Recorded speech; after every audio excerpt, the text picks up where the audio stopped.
जय हिंद सभी को।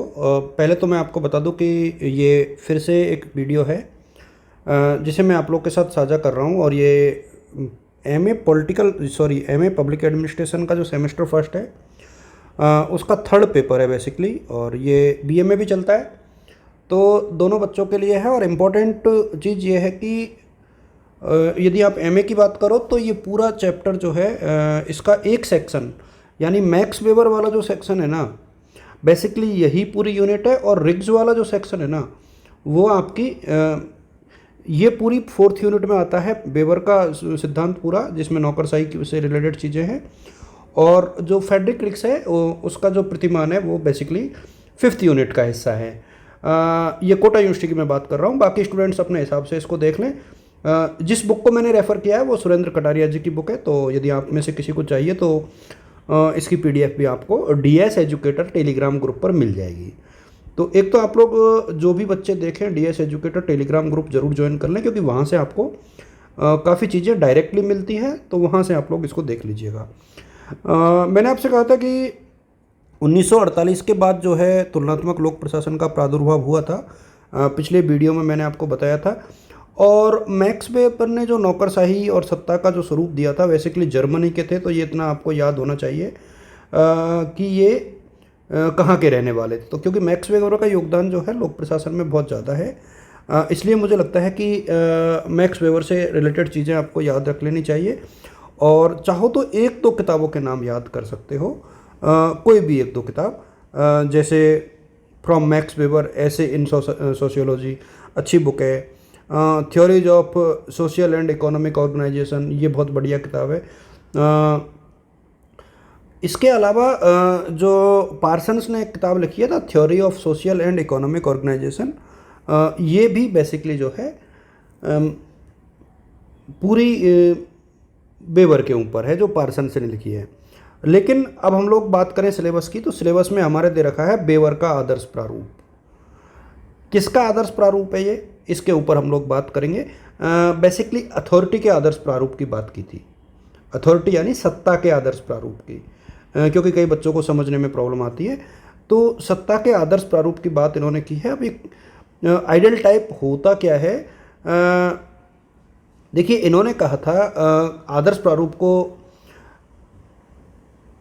परिभाषित करते हुए बहुत क्लियर कट इन्हीं के शब्दों में यदि हम लोग कहें, यह एक वैचारिक पद्धति है जो निश्चित संबंधों और ऐतिहासिक जीवन की घटनाओं को एकीकृत रूप में ला देती है, जो आंतरिक रूप से एक सुसंगत तार्किक प्रणाली समझी जाए। अब देखिए कुछ चीज़ें इसमें बहुत इंपॉर्टेंट है। जहाँ आदर्श प्रारूप है वहाँ वैचारिक पद्धति होगी, निश्चित संबंध होंगे, ऐतिहासिक जीवन होगा, एकीकृत स्वरूप होगा, है ना, और वो लॉजिकल होगी यानी तार्किक होगी।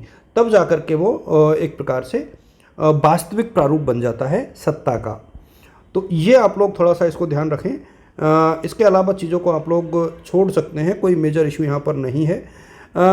आदर्श प्रारूप की अवधारणा को दो स्तरों पर ढूंढा जा सकता है। एक तो अनुसंधान के स्तर पर, तो जब आप अनुसंधान के स्तर पर बात करोगे तो कोई ज़्यादा कुछ नहीं है। आदर्श प्रारूप की रचना जो है लॉजिकली यानी बौद्धिकता के आधार पर अनुसंधान के स्तर पर की जा सकती है। और दूसरी जो है आदर्श प्रारूप को यदि यथार्थ रूप से प्रस्तुत, आदर्श प्रारूप वास्तविकता को यदि यथार्थ रूप में प्रस्तुत नहीं करता है, बल्कि उसको और ज़्यादा सूक्ष्मता और स्पष्टता के आधार पर वर्णनात्मक रूप से प्रस्तुत करता है। तो दोनों को पॉइंट्स को आप लोग याद कर लोगे तो काफ़ी हद तक ये ठीक हो जाएगा। फिर टॉलकॉट पार्सन्स ने जो है इसके प्रारूप की 3 विशेषताएं दी थी, वो तो आप एज इट इज़ मेरे सामने देख लोगे, तो इसमें ज़्यादा दिक्कत नहीं आनी चाहिए। क्योंकि टाइम कम है, इनको आप लोग छोड़ दीजिए, मतलब ये इतना नहीं पढ़िएगा।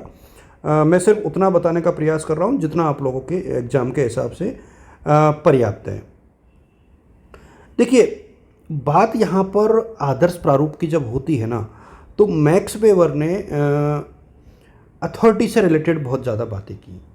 और ये आप इसको देखोगे, चूँकि अलग अलग क्वेश्चन पूछे जा सकते हैं, पूरी यूनिट है मैक्स वेबर की।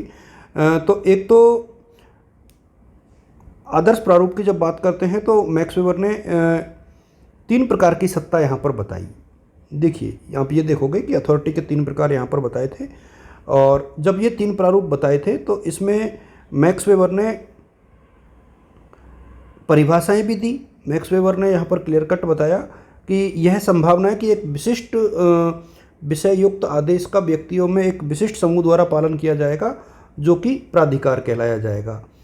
अब मैक्स वेबर ने इसकी जो प्राधिकार है उसकी पूरी डिटेल को बताते हुए जो चीज़ें बताई हैं उसको मैं आपको बताऊंगा। देखिए, इन्होंने एक तो 3 प्रकार यहाँ पर बताए और इनको आप लोग तीनों को अलग अलग ज़रूर याद कीजिएगा, क्योंकि यही एग्ज़ाम में पूछा जाता है कि मैक्स वेबर की जो प्राधिकार है, अथॉरिटी है या सत्ता है, उसके कितने प्रकार है। तो 3 प्रकार है, पारंपरिक, चमत्कारिक और लीगल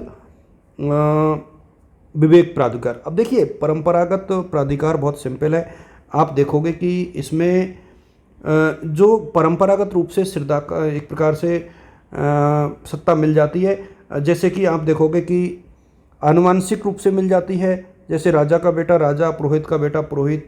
कई बार जो है गैर आनुवंशिक तरीके से, जैसे किसी ने अपने सिपाही को या अपने सेनापति को सत्ता सौंप दी, अपने प्रशंसक को सौंप दी, किसी जागीरदार को सौंप दी। इस प्रकार से जो है सत्ता मिलती है ना, बात बेसिकली आपसी संबंधों के आधार पर, रिश्ते नातों के आधार पर, अपने व्यवहार के आधार पर, जाति के आधार पर यदि सत्ता मिलती है तो उसे हम लोग परंपरागत सत्ता बोलते हैं।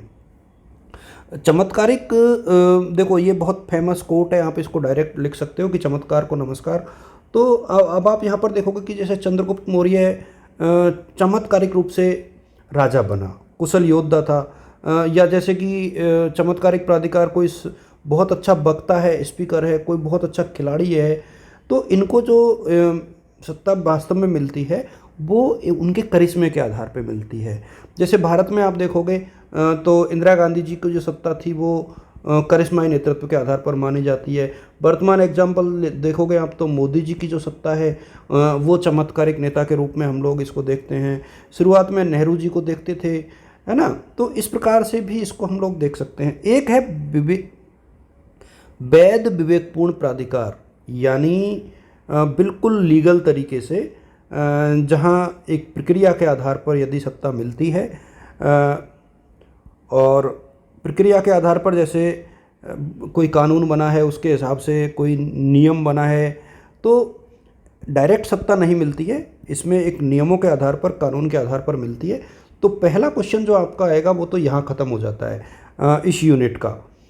तो यदि आप लोग देखोगे तो ये एक यूनिट का पहला क्वेश्चन यहाँ पर ख़त्म होता है। दूसरा क्वेश्चन जो इस यूनिट से आएगा वो आता है वेबर का ब्यूरोक्रेटिक मॉडल, वेबर का नौकरशाही सिद्धांत, जो कि मैंने पहले ही कहा था कि देखिए वेबर ने जो नौकरशाही या कर्मचारी तंत्र की जो आदर्श प्रारूप, या देखिए आदर्श प्रारूप का मतलब क्या है, एक ऐसा प्रारूप जहाँ संगठन की चीज़ें बहुत व्यवस्थित वैज्ञानिक तरीके से चल रही हैं, नियम बने हुए हैं, उस प्रकार से जब चलते हैं ना तो उसको एक प्रकार से आदर्श प्रतिमान माना जाता है। और इसीलिए वेबर ने इसको बहुत अच्छे से इसकी व्याख्या की।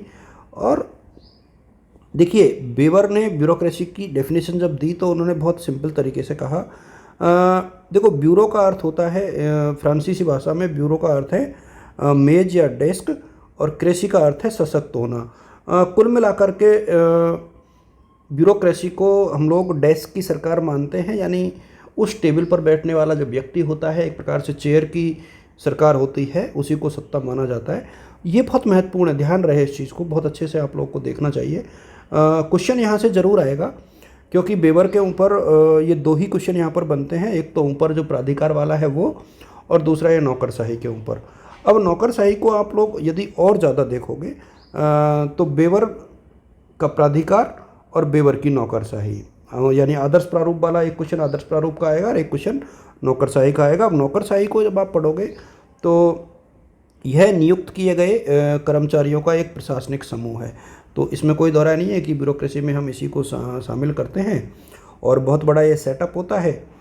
और यहाँ भी वेबर ने भी नौकरशाही के जो प्रतिमान बताए हैं वो यहाँ पर आप लोग देख पाओगे कि एक तो पारंपरिक और चमत्कारिक प्राधिकारों से बनी पैतृक नौकरशाही, और कानूनी प्राधिकारों से बनी वैध तार्किक नौकरशाही, 2 भागों में विभाजित किया है। इसकी व्याख्या यदि आप लोग करोगे कि नौकरशाही 2 तरीके से कैसे काम करती है, तो एक तो देखो संगठन के रूप में, तो वेबर के अनुसार जो नौकरशाही है वो एक संगठन के ढांचे के रूप में काम करती है, जिसको कि आप लोग यहाँ पर देख पा रहे हो। और ये एक बहुत आदर्श प्रारूप होता है, ध्यान रहे इस चीज़ का। इसके अलावा नौकरशाही एक वैध विवेकपूर्ण प्राधिकार के रूप में भी काम करती है, चूँकि ये कानूनी शक्ति प्राप्त है और लोग सिर्फ इसलिए नहीं स्वीकार करते कि किसी के भीतर श्रद्धा है, चमत्कार है, भय, बल्कि इसलिए भी क्योंकि उनको लगता है कि ये लीगली, जैसे आप देखोगे कि माना कि कोई दूसरी विचारधारा का विचारक है, लेकिन फिर भी जो भी हमारे देश का प्रधानमंत्री बनता है उसे हम सब पीएम मानते हैं और उसका सत्कार करते हैं, उसका सम्मान करते हैं, उसी के बनाए कानूनों की पालना करते हैं।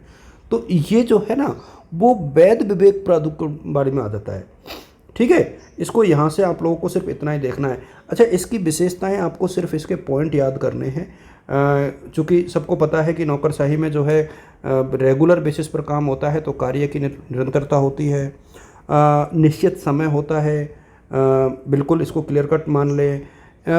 इसमें जितनी भी अथॉरिटी होती हैं, जो अधिकार होते हैं, उनके लिए एक व्यवस्था बनी होती है। साधनों पर कार्मिकों का कोई स्वामित्व नहीं होता है, वो सरकार का स्वामित्व होता है। कार्मिक सिर्फ काम पूरा करते हैं। सारे डॉक्यूमेंट्स होते हैं, इसलिए लिखित प्रालेख होते हैं।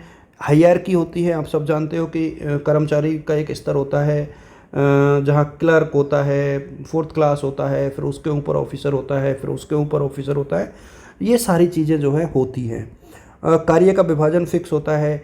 जैसे कॉलेज की बात करोगे तो प्रिंसिपल का काम प्रिंसिपल करेगा, लैब असिस्टेंट का काम लैब असिस्टेंट करेगा, जो प्रोफेसर होते हैं वो पढ़ाने का काम करेंगे, है ना, लाइब्रेरियन का काम लाइब्रेरी वाला करेगा, पीटीआई का काम पीटीआई करेगा। तो ये विभाजन होता है कामों का। ये इसकी बहुत महत्वपूर्ण विशेषता होती है। अच्छा, कई जो है औपचारिकता होती है। औपचारिकता कैसे होती है? जैसे माना कि आपको छुट्टी लेनी है तो बिना एप्लीकेशन के नहीं जा सकते, मतलब कुछ काम बिल्कुल कागज़ के हिसाब से चलते हैं, इसलिए उसको औपचारिकता बोला जाता है।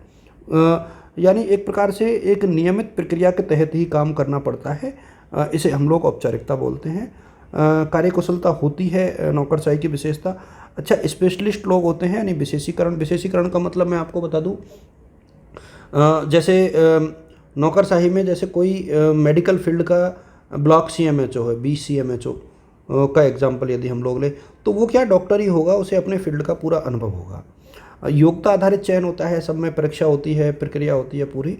तो ब्यूरोक्रेसी और ये आजीविका की भी व्यवस्था होती है। निश्चित पारिश्रमिक यानी सैलरी मिलती है।